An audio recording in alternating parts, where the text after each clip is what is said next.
অনেক মানুষ মারা গিয়েছে স্নাইপার রাইফেলের গুলিতে। এখন এই রাইফেল আসলো কোত্থেকে? তিনি খুব আশ্চর্য হয়েছেন যে এটা তো মিলিটারির কাছে নাই, সেনাবাহিনীর কাছে এই অস্ত্র নাই। তারপর এটি বাংলাদেশের অন্য কোনো বাহিনীর হাতেও নাই, এবং এই অস্ত্র আমাদের দেশে চোরাই পথে যে এসেছে এরকম কোনো নজির নেই। তাহলে এত স্নাইপার রাইফেল এবং এত ক্যাজুয়ালিটি কোত্থেকে এলো? কিন্তু পরবর্তীতে কি হলো জানি না, সবাই, সমস্ত যারা উপদেষ্টা আছেন, একমাত্র ফজল করিম ছাড়া, যোগাযোগ যিনি উপদেষ্টা আছেন তিনি ছাড়া কারোরই পারফরমেন্স কাঙ্ক্ষিত হয়নি। আর ব্রিগেডিয়ার সাখাওয়াত স্বরাষ্ট্র উপদেষ্টা হিসেবে প্রথম কয়েকদিন খুব চেষ্টা করলেন, তারপর তাকে সরিয়ে দেওয়া হলো। ফলে তিনি এখন গা বাঁচানোর জন্য, মান সম্মান বাঁচানোর জন্য তিনি শুধুমাত্র ছুটাছুটি করছেন। কাজের কাজ যে খুব বেশি হচ্ছে এটা বলা যাচ্ছে না। তার যে অধিক্ষেত্র, কর্মক্ষেত্র, বন্দর, তারপরে শেষে শিপিং সেক্টর, শিপিং মিনিস্ট্রি, এখানে আসলে ভালো কিছু করার সম্ভাবনা নির্ভর করে যদি পোর্ট কাস্টম ভালো করতে পারে, আমদানি রপ্তানি ভালো হয়। যেখানে আমদানি নাই, রপ্তানি নাই, সেখানে তিনি কি করবেন? He has nothing to say. তার এখানে করার কিছুই নাই। তো ফলে কি হচ্ছে, তিনি যেহেতু তার দাপ্তরিক কাজ খুব কম, তিনি ঘোরাফেরা করছেন, প্রচুর জায়গায় যাচ্ছেন, বিভিন্ন স্থল বন্দরে ঘোরাফেরা করছেন, মিডিয়াতে সাক্ষাৎকার দিচ্ছেন।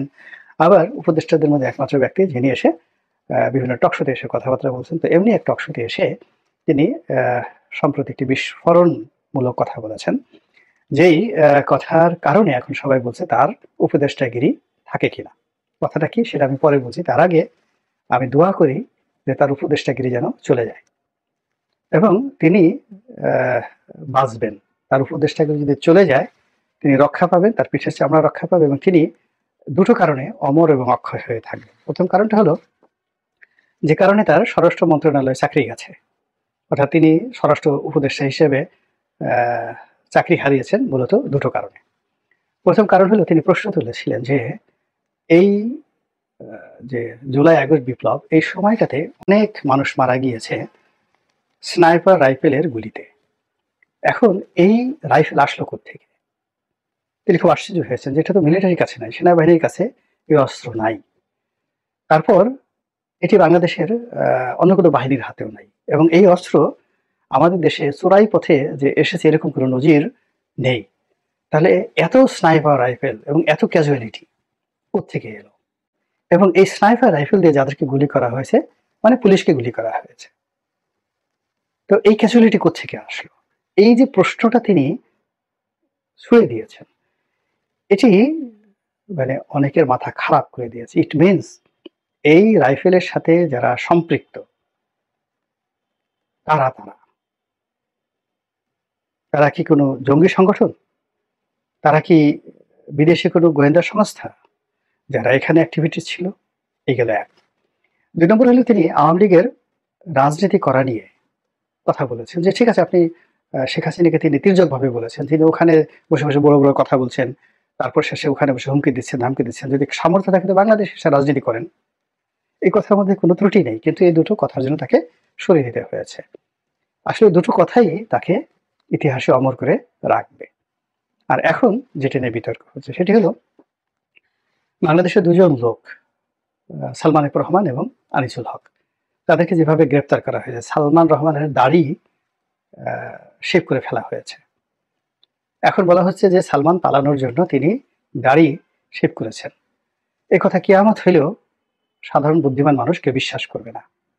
তাহলে চিন্তা করুন যে সালমান এফ রহমানকে গ্রেপ্তার করা হয়েছে, তার তখন মুখে দাড়ি ছিল না, এক, এবং তাকে যেভাবে লাইফ জ্যাকেট পরিয়ে এবং যেভাবে হাতে রশি বেঁধে, হ্যান্ডকাপ না পরিয়ে তাকে যেভাবে পাগল বেঁধে রাখে, ওইভাবে রশি বেঁধে তাকে যেভাবে বসিয়ে রাখা হয়েছে, এবং তার পাশে একইভাবে যেভাবে আনিসুল হককে, আইনমন্ত্রী আনিসুল হককে যেভাবে বসিয়ে রাখা হয়েছে, এবং যে গল্প তৈরি করা হয়েছে, এটিকে তিনি বলেছেন যে এটা একটা সাজানো নাটক, এবং পুলিশ এই ধরনের সাজানো নাটক কেন করে, কি কারণে করে, সে ব্যাপারে তিনি একটা একেবারে সহজ সরল স্বীকারোক্তি দিয়েছেন।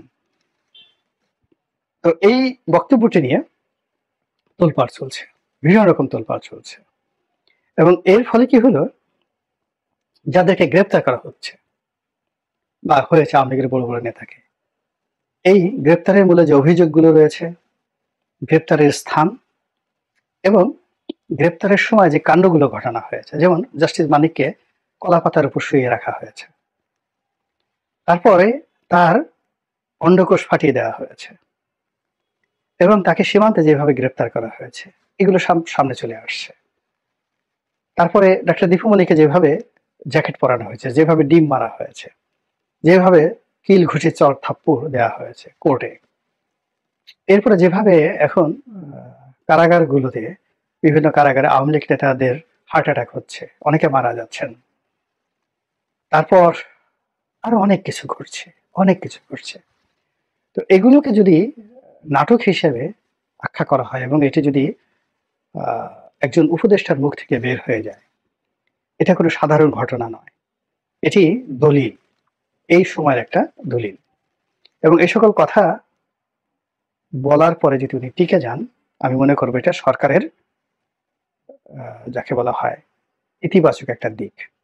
সরকার আত্মসমালোচনা করতে প্রস্তুত এবং এই ধরনের কথা হজম করতে প্রস্তুত, এবং যেহেতু তারা এই কথাগুলো হজম করতে প্রস্তুত, কাজে এই ধরনের ঘটনা যারা ঘটিয়েছে তাদেরকে যদি বিচারের আওতায় আনা হয়, যে কেন এই ধরনের ঘটনা ঘটানো হলো, মূল ব্যাপার হলো কি, সম্মান মর্যাদা আল্লাহর দেয়া।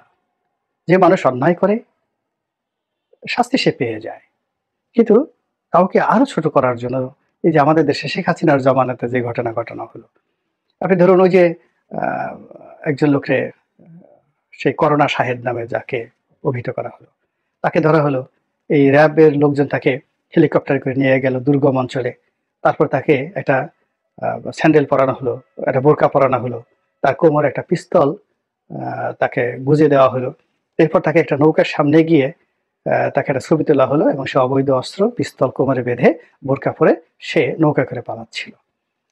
মানে এই সকল ঘটনা যারা ঘটিয়েছে, যদি এই সকল লোকদের সবাইকে শাস্তির আওতায় আনা যেত এবং দৃষ্টান্তমূলক শাস্তির আওতায় আনা যেত প্রত্যেকটা লোককে, তাহলে বাংলাদেশে দ্বিতীয়বার এই ঘটনা ঘটতো না। আবার ওই যে নারায়ণগঞ্জে যে 7 মার্ডার হলো, সেই 7 মার্ডারের সাথে যারা জড়িত তাদেরকে যদি দৃষ্টান্তমূলক শাস্তির আওতায় আনা হতো, তাহলে এরকম ঘটনা ঘটতো না। এখনো পর্যন্ত আমরা ইলিয়াস আলীর যে হত্যাকাণ্ড বা গুম, এই বিষয় নিয়ে আমরা দায়ী ব্যক্তিদেরকে বিচারের আওতায় আনতে পারছি না, এটি হলো বাস্তবতা। তো সেখানে সালমান এফ রহমান বা আনিসুল হক সাহেবের মতো মানুষদেরকে এইভাবে ধরে, যাদের বাংলাদেশে শত বছরের ইতিহাস আছে, ঐতিহ্য আছে, সঙ্গে সঙ্গে তাদের অপকর্ম আছে, তো সেই অপকর্ম আপনি যদি বলতে চান, তাহলে তাদেরকে ধরে এনে গণপিটুনি দিয়ে মেরে ফেলেন, ক্রস ফায়ারে দিয়ে দেন, কিন্তু পাবলিকলি আপনি মব জাস্টিস করবেন, এটা তো কোনো অবস্থাতেই সমর্থনযোগ্য নয়। এই কথাটি উনি বলেছেন। আর এই কথা বলার জন্য যদি ওনার উপদেষ্টাগিরি চলে যায়, আমি খুশি হব এবং তাকে স্বাগত জানাবো যে এই উপদেষ্টা মণ্ডলীতে আপনার থাকার দরকার নেই।